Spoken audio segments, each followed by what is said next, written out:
সাপ্তাহিক লটারি ভাগ্য। মেষ রাশির জাতকদের ক্ষেত্রে এই সপ্তাহে লটারির দিক খুব একটা ভালো নয়, তবে খুব খারাপও নয়। মন চাইলে কম অঙ্কের লটারি কেটে দেখতে পারেন। বৃষ রাশি, সপ্তাহে মধ্যভাগের জন্য বৃষ রাশির জন্য বেশ ভালো রয়েছে, তবে শেষ ভাগে একবার লটারি কাটতে যাবেন না। লটারি কাটার হলে মধ্যভাগটিই বেছে নিন। মিথুন রাশির জন্য গোটা সপ্তাহটা বেশ ভালো দেখা যাচ্ছে। সপ্তাহে যে কোনো সময় লটারি কাটার জন্য অনুকূল রয়েছে। এই সুযোগ হাতছাড়া না করাই ভালো। কর্কট রাশি, এই সপ্তাহে কর্কট রাশির জাতক জাতিকার খুব চিন্তা ভাবনা করে লটারির দিক এগোন। প্রাপ্তিযোগ খুব একটা খারাপ না থাকলেও খুব একটা ভালো নেই।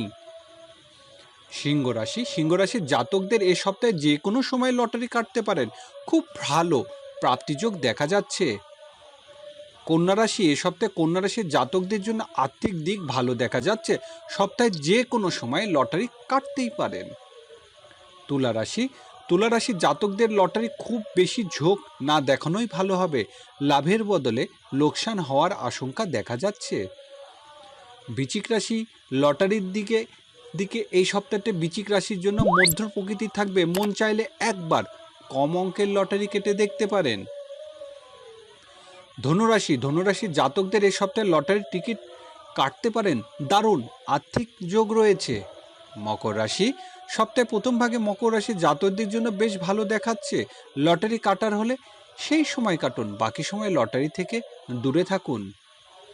কুম্ভ রাশির জাতকদের সপ্তাহের শেষ ভাগে একবার চেষ্টা করে দেখতে পারে, বাকি সময় লটারির দিক এগোবেন না।